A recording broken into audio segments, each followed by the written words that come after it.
Well, the flu is spreading through Nebraska. According to DHHS, it's causing more hospital visits. And so far this flu season, the state reports 13 deaths. Last week, there were more than 500 confirmed cases. Take a look at our graph. The red line shows activity this flu season.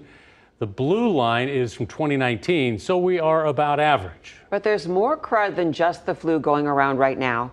KETV News Watch 7's Abby Peterson is live with what healthcare workers are seeing. Rob and Julie, nurse practitioners at One World tell me they've seen a lot of sick people lately. Some just have the common cold, others have a specific strain of the flu. If you're feeling a bit under the weather recently, you're not the only one. A lot of the common colds. Carrie Hovey and Tanya Aragwin are nurse practitioners at One World's Quick Sick Clinic. They say a lot of the people stepping into these rooms have a little bit of everything. Fever, chills, body aches, headaches, sore throat. Symptoms that could mean you've come down with several different illnesses. But the women say some people aren't testing positive for anything.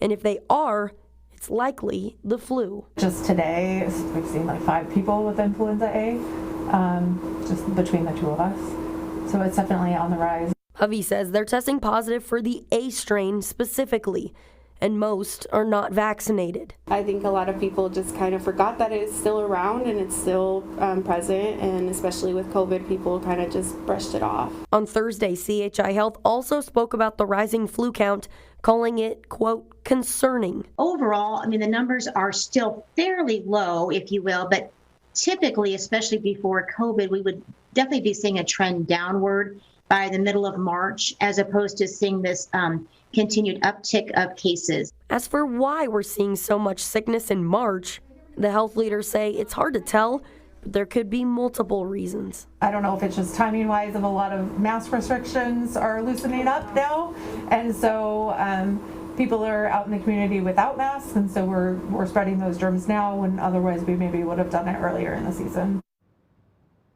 One World says if you need to get checked out, their clinic is open every day and is walk-in only. If you haven't received your flu shot yet, you can get that there too.